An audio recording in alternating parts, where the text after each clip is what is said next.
Hello students, good morning. I am Dhananjay sir and today we will continue our lesson chapter number first nationalism in India. In previous video we have to describe about the important topics about nationalism, causes of nationalism and the some movement started by Mahatma Gandhi. But in today's video we have to learn about the towards the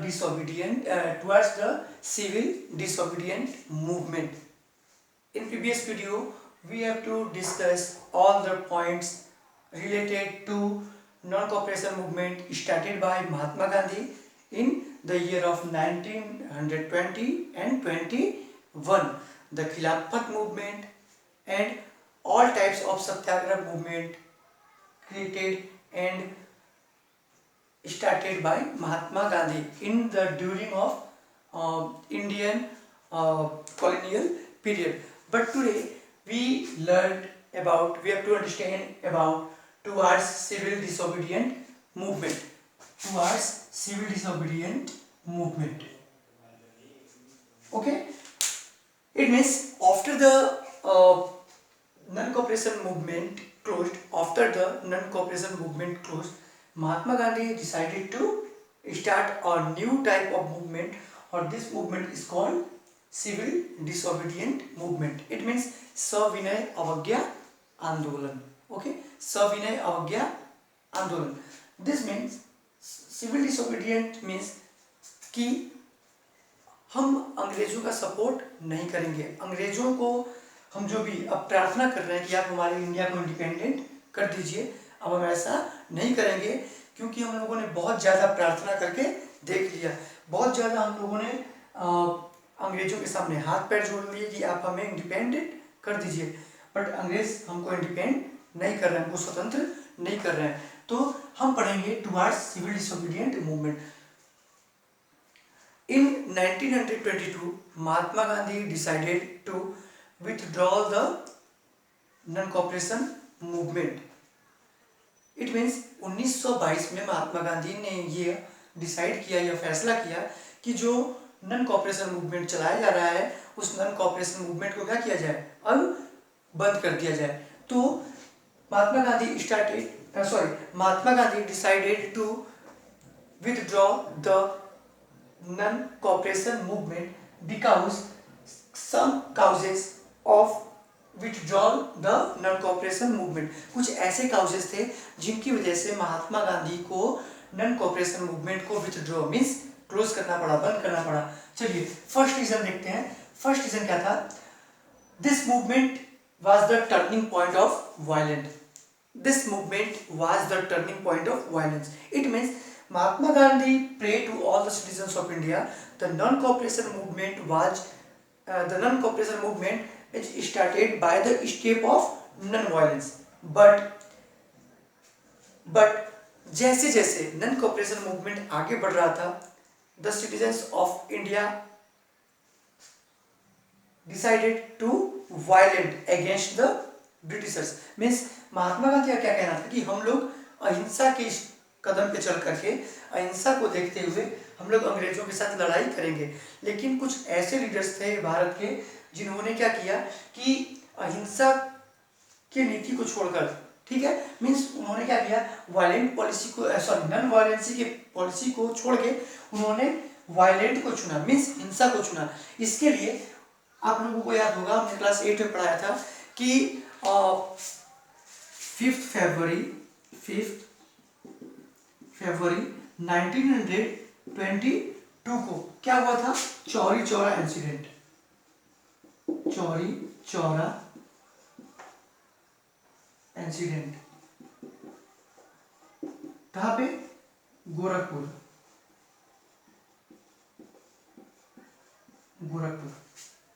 it means जब पूरे Indian part में non cooperation movement को चलाया जा रहा था, उसी समय 5 फरवरी यानी कि 5 फरवरी 1922 को चौरी चौरा यानी कि गोरखपुर के पास एक जगह है चौरी चौरा, जब उस चौरी चौरा प्लेस से जब सत्याग्रही मीन्स वैसे लोग जो नॉन कॉपरेशन मूवमेंट पे महात्मा गांधी का सपोर्ट कर रहे थे।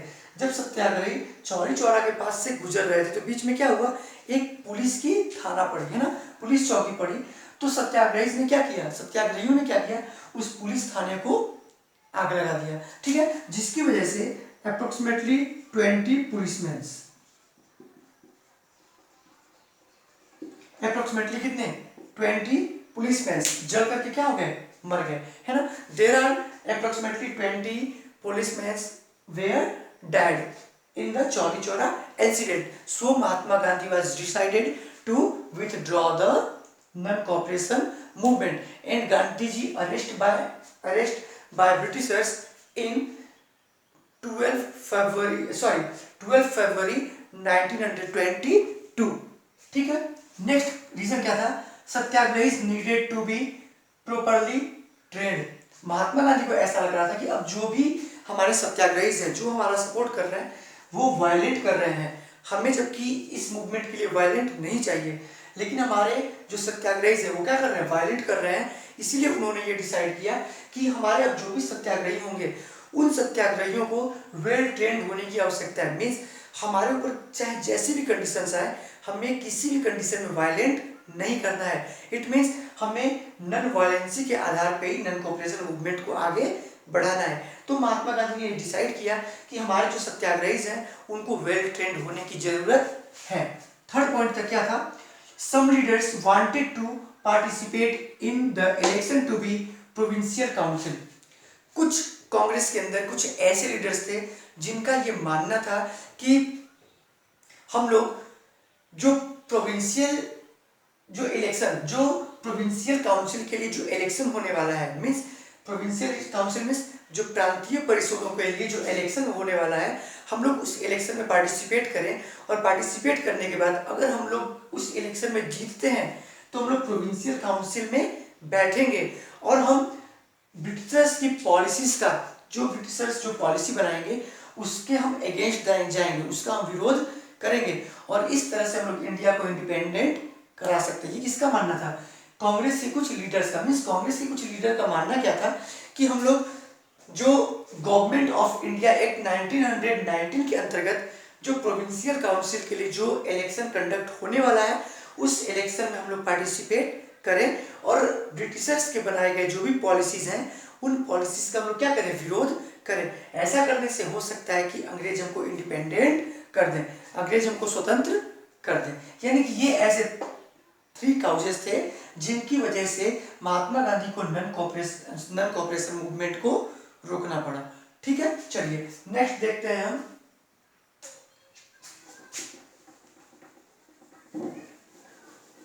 नेक्स्ट पॉइंट हमको पढ़ना है स्वराज पार्टी।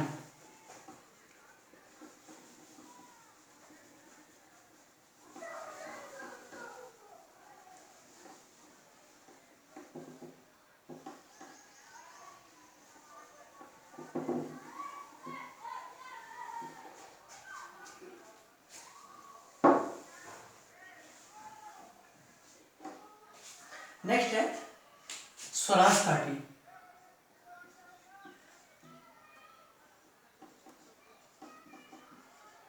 तो स्वराज पार्टी, ओके। मीन्स मैंने क्या बोला कुछ देर पहले कि कांग्रेस के कुछ लीडर्स चाहते थे कि वो लोग क्या करें, जो प्रोविंशियल काउंसिल के लिए जो इलेक्शन कंडक्ट हो रहा है, means the government of India act 1919 के अंतर्गत जो इलेक्शन कंडक्ट होने वाला है प्रोविंशियल काउंसिल के लिए, उस काउंसिल में हम लोग, उस इलेक्शन में हम लोग पार्टिसिपेट करें, और ब्रिटिशर्स की जो पॉलिसीज है उसका हम क्या करें, विरोध करें। ठीक है, तो इसमें से कुछ लीडर्स फेमस थे, जैसे Chittaranjan Das, okay, CR Das and Motilal Nehru,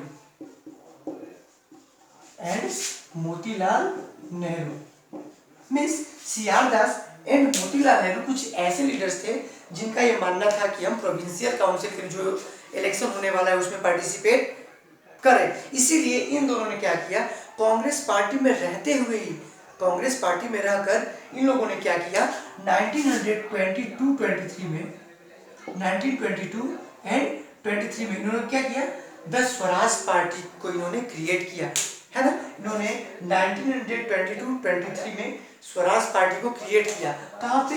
new Delhi में, न्यू दिल्ली में, ठीक है। तो स्वराज पार्टी को तो इन्होंने क्रिएट किया, लेकिन स्वराज पार्टी को क्रिएट करने के पीछे इनका ऑब्जेक्टिव क्या था, इनका रीजन क्या था, है ना। तो इनका रीजन यही था कि हम लोग एक पार्टी बनाएंगे, the Swaraj party. Swaraj party means self ruling. Swaraj का मतलब हम बताएं, सेल्फ रूलिंग मीन्स हम, इंडिया हमारी कंट्री है, इस पे रूलिंग करने का अधिकार किसका है? सिर्फ हम लोगों का है। इसीलिए ये लोग चाहते थे कि हम लोग अपने स्वराज के लिए अंग्रेजों के साथ लड़ाई करें। कैसी लड़ाई?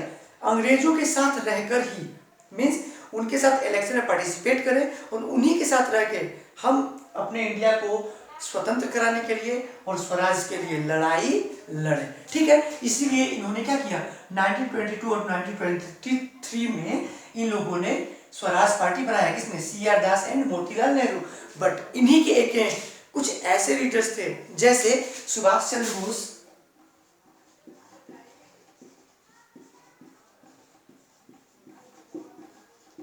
सुभाष चंद्र बोस एंड पंडित जवाहरलाल नेहरू।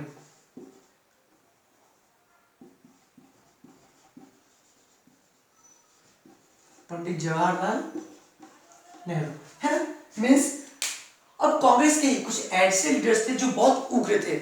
उग्र मीन्स अट्रैक्टिव, है ना, आक्रामक, है ना। कुछ ऐसे लीडर्स थे जिनका ये मानना था कि नहीं, हमको इस प्रोविंशियल काउंसिल के इलेक्शन में पार्टिसिपेट नहीं करना है, बल्कि अंग्रेजों का खुल करके विरोध करना है ना।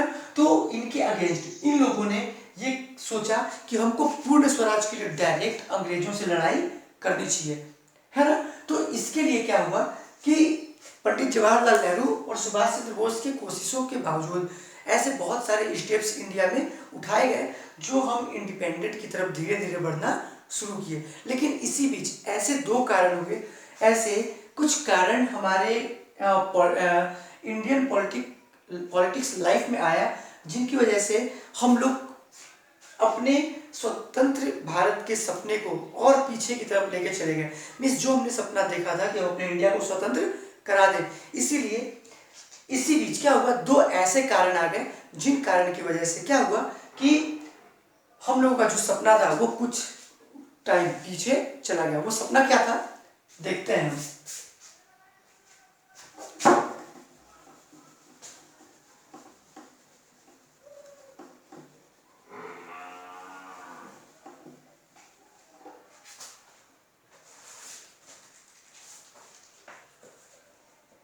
देखिए, after the withdrawal of non cooperation movement, two factors shaped Indian politics towards the 1920. The two factors shaped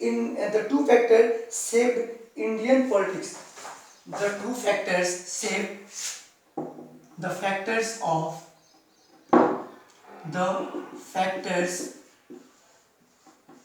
shaped Indian politics, ठीक है।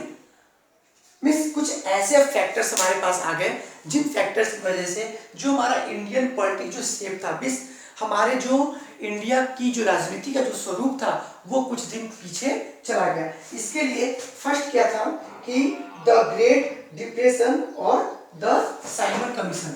फर्स्ट क्या था, the great depression, the great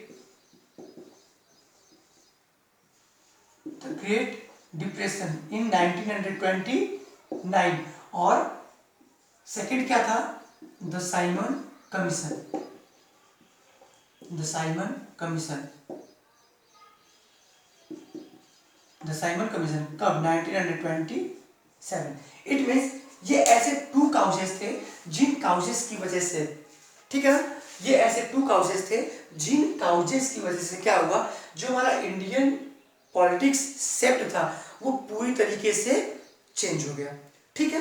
तो हम लोग अब नेक्स्ट वीडियो में इसके बारे में बात करेंगे, the great depression of 1929 and